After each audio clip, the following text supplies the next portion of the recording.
All right, Major League Baseball moving the big All-Star game in July out of Georgia over that whole voting law that was just enacted there. Doug Eldridge joins us right now, sports agent extraordinaire, the DLE agency founder. Doug, I got to wonder whether this is beginning, I could be jumping the gun here, to backfire on the MLB. What do you think? Well, it's too early to tell, which seems like a get-out-of-jail type of answer. But by way of analogy, when you look at the other leagues, the NFL embraced social diversity and social justice issues and barely felt a blip in terms of Nielsen numbers and merchandising, et cetera.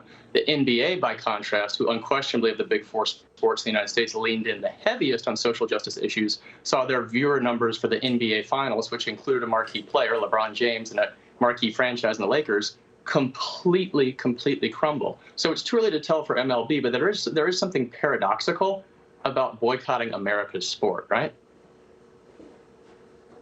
Well, I had a chance to look very closely at the voting law, and it was not how it was purported to be. When the Washington Post, not exactly a conservative newspaper, gives the president 4 Pinocchios, as many Pinocchios as you can get, that's the max, for misrepresenting what this law is all about. I know the sort of what happens in the lexicon. People just buy the perception and make it the reality, but really it is not. And I'm just wondering if a lot of the people who are condemning it have taken a good look at it, but whether this is just entered into right-left positions from which neither side can dig themselves out. What do you think? I think once again you hit the nail right on the head, as you have so many times in the past when we've had the opportunity to talk. I often say perception is reality. And to your point, Neil, the Democrats have really taken control in terms of it's less DNC and more MW. It's more Merriam-Webster. They're redefining the meaning not only of commonly used jargon and vernacular, but they are literally summarizing and presenting as fact that the contents of these bills. And when you have, groups and media outlets like the Post or like the Times, which come out and say, this is not accurate, this is not as presented, but in the pace and age of social media, it's already been digested and processed as such. The GOP writ large are really chasing their tail. It's the dog chasing the fire truck down the street. When you step back and look at MLB, though, it's a really interesting political construction. It's really balanced. It's roughly 32% conservative, 38% Democrat, and 30% independent or swing type voters. So if you were to pick of the major four sports in the United States, it's hard to find one that's more balanced in processing this issue, which kind of takes it full circle to your point, which is to say the Democrats have really paraphrased this, applied a different meaning, presented it as fact. And the trouble for these billion-dollar sports organizations, remember MLB did $10.7 billion in revenue before COVID, where they took a 70% haircut, is that their major corporate sponsors take this Cliff Notes version and they feel the pressure. In the two areas that you just mentioned, Texas, who will play later today, and Atlanta, they identify as the most conservative fans in all of MLB, roughly 38% conservative. The problem is two major corporations in both Texas and Atlanta came out against their respective voting bills. In Texas, you saw Dell Computers and you saw American Airlines, and right there in Atlanta, you saw Delta and you saw Coca-Cola. Sports business, when we talk about it, is a $1 trillion on a global scale, multi-billion-dollar domestically ecosystem, no different than a coral reef. And all of these things have to coexist because they're interdependent upon each other, the leagues, the media, the corporate sponsors, and the fans. But right now, to your point, Neil, it's the fans that are losing in this ecosystem of imbalance.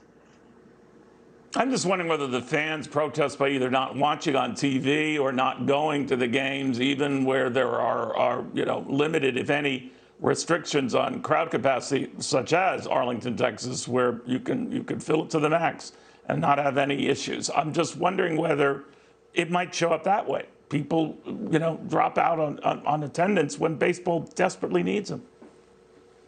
Baseball is absolutely a fan attendance driven sport, unlike the others. They don't have the television deals that the NFL does. They don't have the merchandising of the NBA, which is what led to a near 70% drop in revenue during the COVID year. So baseball is really looking at this, presumably, from a balance sheet standpoint first. And within that, what are the key drivers and indicators, right? What are our KPIs, which give the biggest red flags or green flags in our proverbial balance sheet? And to your point, I'm not sure how you're going to register this, because when you look at the balance, as evenly politically speaking balanced as the MLB fan base is, this is an issue that is incredibly polarizing. I think you and I would be hard-pressed to find somebody that's indifferent on the issue. You're either left or right, literally or figuratively. Not many people are necessarily down the middle. As this progresses, and it's talking about the snowball rolling down the hill, On Thursday, the Masters begins in earnest. You're already seeing a hashtag boycott the Masters campaign. In less than a year from now, we'll have the Winter Olympics in Beijing, China. And there's growing grumblings among primarily conservatives that we should boycott the games because of China's human rights issues. Now, this is not some freedom fries in the Senate mess hall type nonsense. All right, this isn't shallow saber rattling. This could become that snowball that rolls down the hill and in so doing gains mass, speed, and eventually impact. But it is still early in the process. That's very well put, Doug, as you always manage. Thank you very much, my friend Doug Eldridge. Doug was referring to the controversy as well and how it could extend in the Masters here. You already have Marco Rubio saying that the Major League Baseball commissioner might want to give up his Augusta national membership because it, too, is a bit too selective in who it chooses to be a member.